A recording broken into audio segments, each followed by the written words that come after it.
সরকারি অনুদান নেওয়া প্রায় ৭ বছর পর মুক্তি পাচ্ছে দায়মুক্তি সিনেমাটি। সোমবার সন্ধ্যায় রাজধানীর একটি অভিজাত রেস্তোরাঁয় এক সংবাদ সম্মেলনে সিনেমাটির মুক্তির কথা জানানো হয়।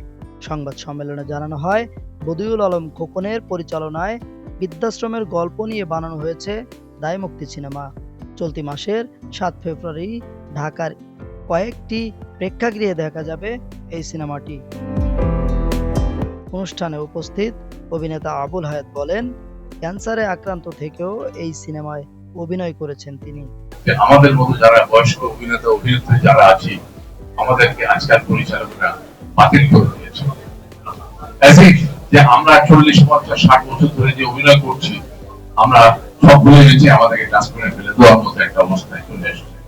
অথচ বিদেশে এই বয়সের চরিত্র যারা অভিনয় করেন তাদেরকে নিয়ে সিনেমা তৈরি করা হয়, বিশেষভাবে চরিত্র রচনা করে, সেটি প্রকট করেছে।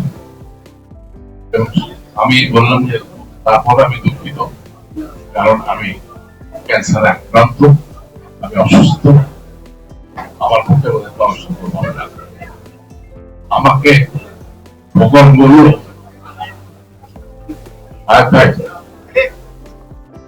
আমি মরে যেতে পারি, কিন্তু আপনি যদি এই সিনেমা অভিনয় না করেন আমি এই সিনেমা করব না।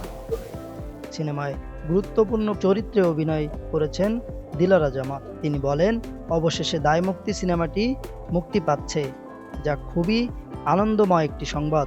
অনুদানপ্রাপ্ত ছবিটি করতে গিয়ে বদিউল আলম ভাই যে পরিশ্রম দেখিয়েছে, তার যে সমস্ত কষ্টগুলো উনি এভাবে বলেন, এভাবে করেন, তার কাছে আমার কৃতজ্ঞতা, এবং সেই সঙ্গে তার যে পারিবারিক একটা দুঃখের সময়, সেই সঙ্গে আমি আমারও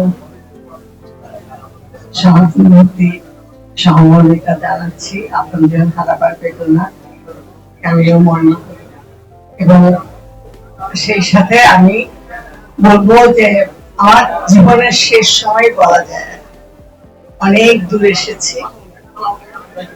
এখন আপনারা যারা সাংবাদিক ভাই এখানে আছেন, আমি বলবো আমরা সত্য সুন্দরের জন্য যুদ্ধ করছি, এবং আপনারাও সত্য এবং ন্যায়ের জন্য যুদ্ধ করছেন। ২০১৭ সালে সরকারি অনুদান পেলেও নানা জটিলতায় দীর্ঘদিন আটকে ছিল এই সিনেমাটি। ইসরাফিল ফকির, প্রাইস নিউজ, ঢাকা।